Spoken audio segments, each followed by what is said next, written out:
Jakke Sickly didn't hate trends, he just hated the part where you were supposed to pretend you didn't care about them while quietly caring more than everyone else. That part always felt dishonest. It started, like most bad things did, with a commercial. Jakke was sitting on the edge of his bed in his college dorm in Rochester, eating something that wasn't quite dinner and wasn't quite a snack, just something warm enough to count as effort. The TV was on, but not really being watched. It was there for the noise, for the feeling that he wasn't alone. Then the volume spiked. Bright colors flooded the screen. A voice too cheerful to trust said, "Introducing the all-new baby bottle Pop Energy. All natural, no harmful chemicals, and now with advanced compounds designed to help reverse the aging process." Jakke looked up. He didn't mean to. His body just did it. The commercial was confusing. There were adults laughing like kids acting like adults. A college campus that looked cleaner than any campus had a right to be. The bottles themselves were shaped like baby bottles, but stylized, colorful, almost like candy. Flavors flashed across the screen. Cotton candy cloud, banana ice cream dream, chocolate peanut butter explosion. All of it presented like it was healthy, which to Jakke immediately made it suspicious. "Yeah, okay," he muttered, grabbing the remote. He didn't turn it off. He just turned it down. The next morning, the vending machines had multiplied. Jakke noticed it in the way you notice something slowly. First as a feeling, then as a fact. There was one outside his dorm, then two in the academic building, then one inside the hallway where there had never been one before, humming quietly like it had always belonged there. Bright, clean, fully stocked, all baby bottles. "Why are these things everywhere?" Jakke asked, stopping mid-hallway. Ashley didn't even look surprised.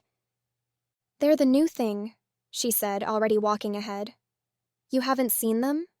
"I've seen them," Jakke said. "I just don't like them." Ashley laughed. "You don't like things before you try them."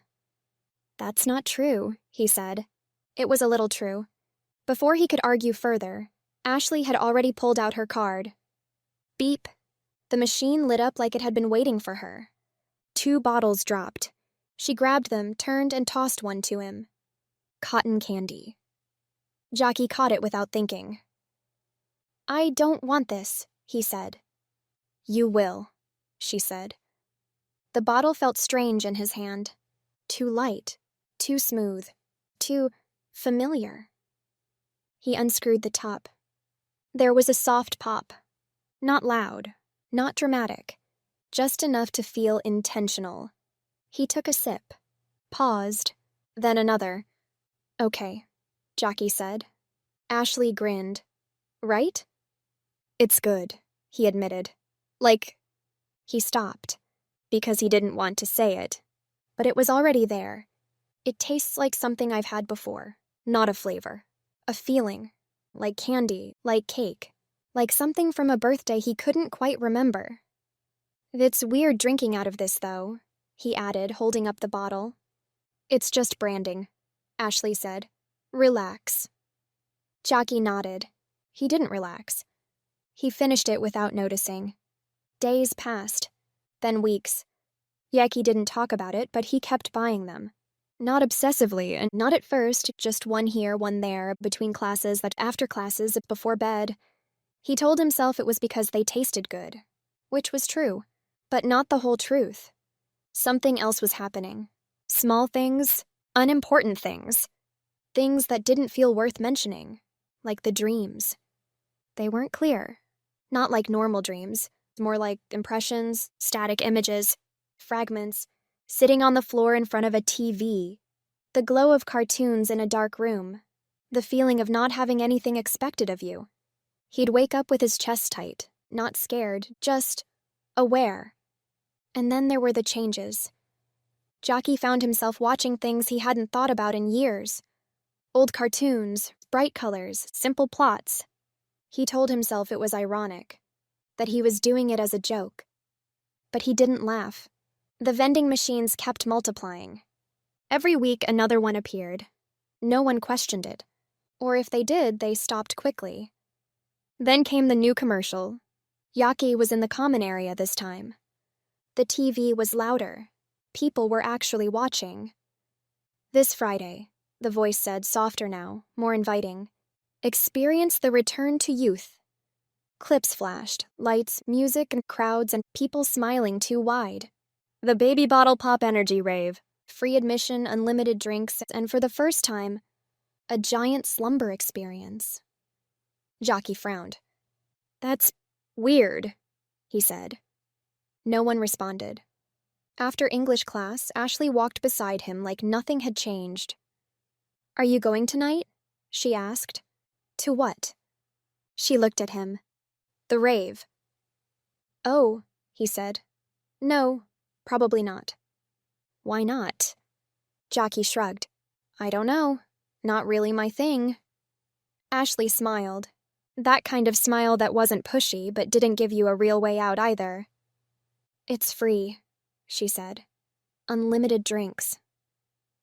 Jakke didn't respond. And it's not like a normal rave, she added. They're doing something different. It's about health, lifestyle, resetting yourself. That doesn't sound like a rave, Jakke said. That's the point. He hesitated. He didn't want to go, not really.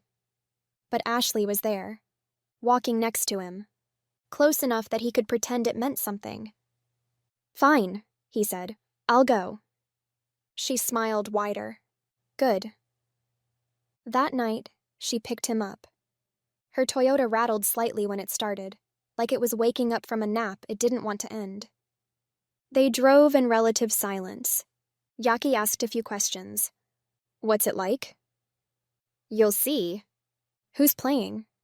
You'll see. He didn't like answers like that. When they arrived, he didn't know what to expect. But it wasn't this. The place was huge, bright, colorful, logos everywhere. Not alcohol brands, not energy drink brands. Cartoon logos, Nickelodeon, Cartoon Network. Characters he hadn't thought about in years stared down from banners and screens. There's no kids here, Jakke said quietly. Ashley didn't answer. Music played. Bands he didn't recognize. Not bad, just unimportant. People drank, laughed, moved. Jakke grabbed a bottle, then another. It tasted good. Of course it did. But something about the place felt off. Too clean, too organized, too intentional. I might head out, Jakke said after a while. Ashley was already drinking. You just got here. Yeah, I know, I've got class tomorrow. You always have class tomorrow. That was true. Jakke turned toward the exit. Then the lights shifted. A voice cut through the room. All right, boys and girls. Jakke froze.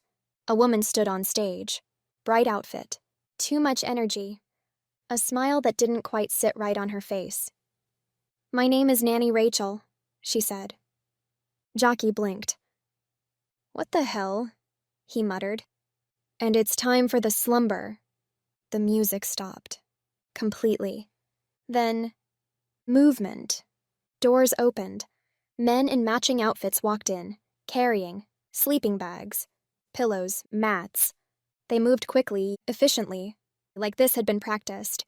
Nope, Jakke said. Nope, I'm good. He turned, walked to the nearest exit, pulled the door, locked. He tried another. Locked, another. Locked. Behind him, the room was changing. People were sitting, lying down, laughing, like this was normal. Jakke's heart started to pound. This isn't funny, he said, louder now. No one responded. On stage, Nanny Rachel smiled wider. Don't worry, she said gently. This is where it gets comfortable. Jakke turned back toward the doors, pulled again, harder, nothing. And for the first time since this all started, since the drink, the machines, the commercials, Jakke Sickly felt something clear, sharp, undeniable. I shouldn't have come here. And somewhere behind him, someone handed him another bottle. He didn't remember taking it, but it was already in his hand.